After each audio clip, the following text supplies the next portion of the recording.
Let's be clear, Detective Freeman. When I f you over, you'll know it. You'll be so Gundamn certain you won't need to ask the question. Check it. It's a stick-up. Oh, fellas, come on in. Yo. Hey, I saw the first season of The Wire because I was doing some packing last night because I didn't go out. Oh, you finished the whole thing? Yeah. That's, it's very interesting. Very interesting show. I didn't have too much of a problem with McNulty until, Kima got shot.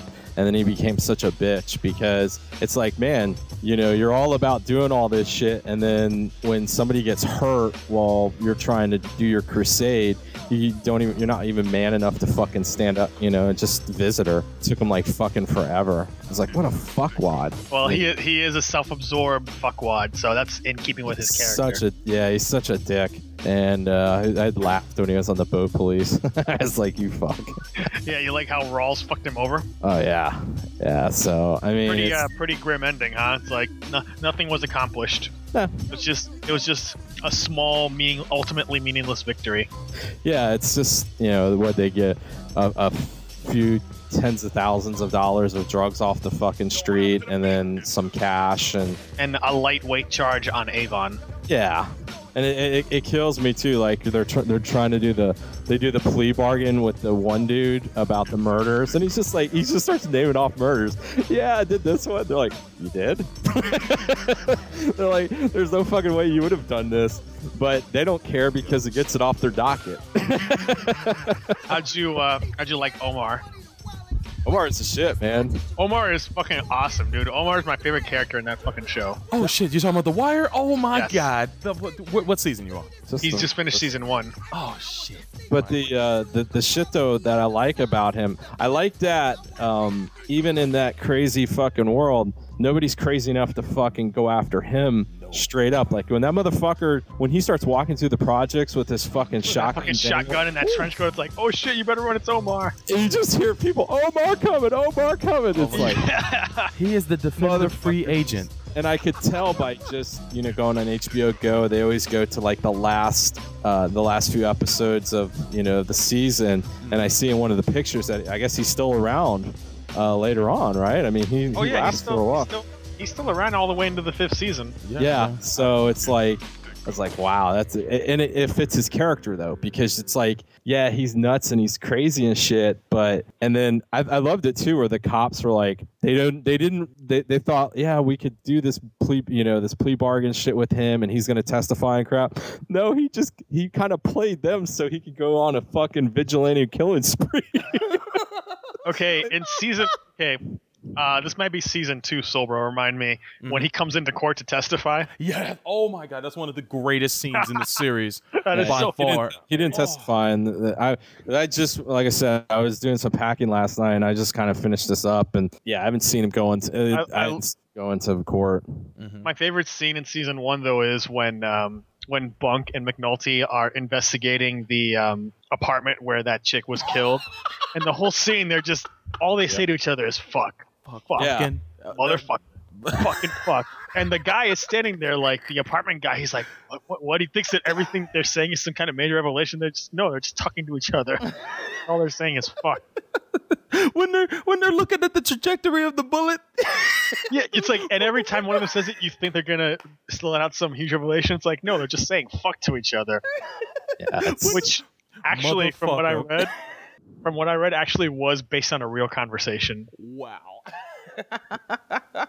When they find the bullet and pull it out of the wall, and Bunk says, "Motherfucker," it caps off that scene so awesome. And before they even get to the scene, they talk about Lester Freeman, and they say the line of the he's natural police. It's like, yeah, that is so. I've never heard it phrased that way, but yeah, he's natural police, but that motherfucker learned how to play the game. Yeah, he did. That Freeman and Bunk are my favorite characters in that show, hands down. Fucking Freeman is the shit, that guy. And when they get paired up, oh my God. Yes, they get paired up later on, which is cool stuff. Yeah, I saw that. I mean, at the end of the last episode of season 1, they go and visit him, McNulty, at the boat police, and it's like, yeah, it's like, oh, it looks like they're fucking together. He just replaced McNulty in fucking Homicide. So yes, yeah, McNulty got sent to career Siberia. he did. But he gets his payback very early in season 2 against Rawls. He does. Rawls is such a dickhead. You know who I freaking love though in that show that shows up later is Bunny. That guy is Bunny Colvin is awesome. Yes, I fucking love that dude. He shows up in what, season 3? 3 and 4. 3 and 4. He's awesome. And I even like not Avon, but what's the name of that guy? The guy who becomes the heavy towards the end of the show. Stringer? What's that? Stringer? No, not Stringer. Stringer Bell's the shit. But there's a new guy that comes into town. I mean, Marlowe. Marlowe. Yeah, Marlowe Stanfield. I like his creepy ass. The guy is so fucking. He's like a fucking Vulcan of drug dealing. He's just totally cold and emotionless. He's a machine. A machine. Like he trumps Avon in so many ways. This guy, like he will just kill anyone for the slightest insult. Yeah. I will tell you this though, when what is it? D'Angelo's mom fucking visits him in jail when he's about shames him into crime. Yeah, and fucking it's very when she starts talking about family, it's like so reminiscent. If you close your eyes, it's like, wow, this is like a fucking mob movie, because it's the way she talks about family and shit is like, that's how the mobsters think of it too, and which makes sense. A lot of those gangbanger guys, they idolize that mobster way of life and shit. But yeah, I was just like, yeah, it's such a fucking it's such a just a depressing but it's bleakly refreshing, which is an odd turn of phrase, but it's true. It's one of the few shows that feels like a novel brought to fucking television. Yeah, it just feels. It's not even a novel. It's fucking real life. It's real life, but I mean, you always hear all this stuff about, oh, there's realism in this show. No, this is the shit. This is probably like one of the most realistic shows I've ever seen. Perhaps too realistic. Yeah, because it's just fucked up. I just don't want. And remember the character I like. You won't see until later on. Neo Cuddy. Yeah, Cuddy's awesome. Cuddy's the shit, man. I love this shit with the big fat guy, the big drunk guy, that he gets pushed over and he hurts his arm. And he's like, fuck yeah, man, I'm taking 66 2/3. I'm fucking out of here. Nice. And then like his drunk buddies like having like, he gets all depressed when he's gone. He's like, what am I gonna do? How am I gonna get out of this? He considers throwing himself down the stairs. Yes. And he's about to do it until they come through the door, and he's like, he fucking plays it off. It's like, man, that would have been the perfect thing. You could have just said, oh, fuck, and then just thrown himself off. But, oh, my God, that's, that shit is so funny. That whole shit when he's sitting in his fucking hospital bed, and the lieutenant comes by, and he's like, oh, we'll get you. He's like, no, fuck that. I'm out of here. I'm the fuck out. He found his exit and ran through that shit. Motherfucker got a settlement, got early fucking pension. He's like, fuck this. They're giving me my 30. I'm out of here. Done. What did y'all think about that exchange in the first season where those plumbers are working on the pipes? And they're like talking to each other, but they can't hear each other? What? And they're interrupting everything that the commander's saying. And that shit is so... Yeah. Oh yeah. When they're in the fucking basement. Yeah. That shit is like it's like an Abbott and Costello routine. That shit is nuts. Or the fucking white guy and his fucking buddy there when they start talking when they first grab the money, and the white guy's like, yeah, you know, what if we did this, you know, took it and stuff. They're like, well, what if they found on the wire that we said we got 30, but they said they lost 40, and then we'd be fucked. But then when they do the raid, they're both in that fucking bedroom, and they flip over the mattress, and there's like just a stack of money, and they just look at each other, don't even say a fucking word, and grab one stack, just put it right behind their body armor. Hell yeah. The funny thing is that's never mentioned again. Herc, man. Herc and I forget the name of the other guy, but Carver, thank you, those dudes. I got one question for y'all, man. Where Wallace, String? Where Wallace? That's actually sad. It is. That's a fucked up scene. It's like he should have fucking taken it, but it's just, you know, it just shows you that life and stuff. It's hard for those dudes to get out of it. And that motherfucker, I was like, as soon as they brought him up there, and it's like, oh, his brothers and sisters and shit are gone. It's like, oh, he's fucked. He's so fucked. I'm just thinking, wow, this is like pineapple salad. Oh, this is like when they shot Big Puss. Yeah.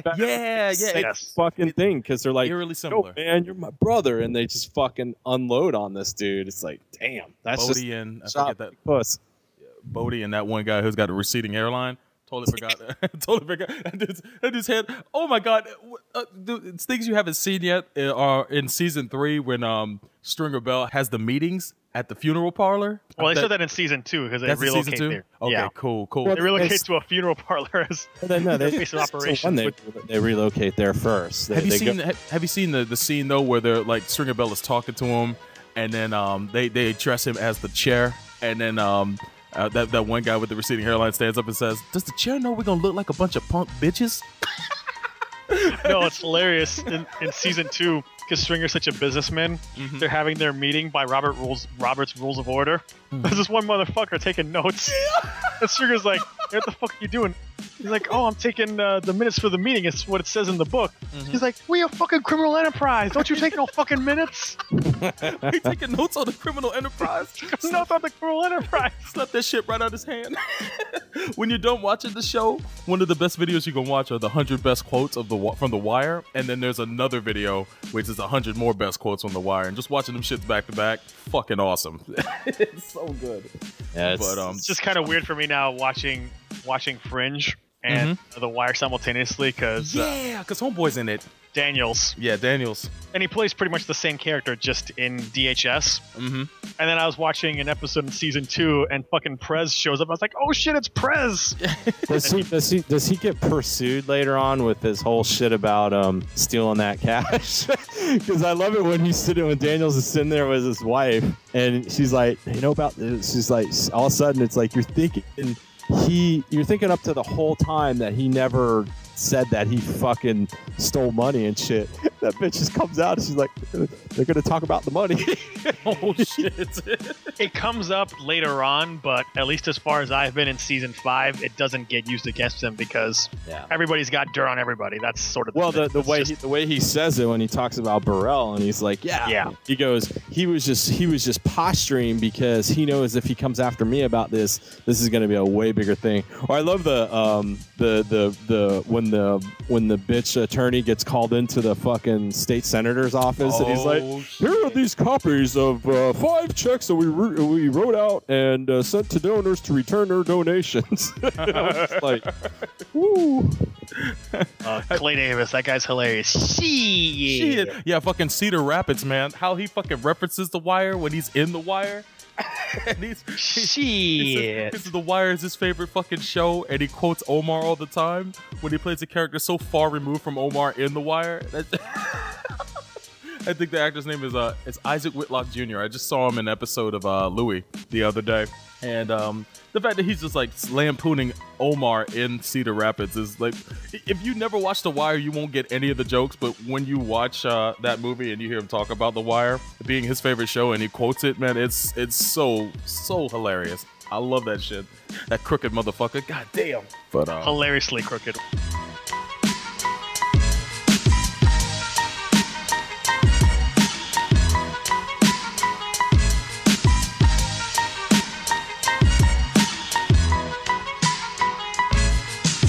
Man walks down the street in that hat, people know he's not afraid of anything. Gundamn straight.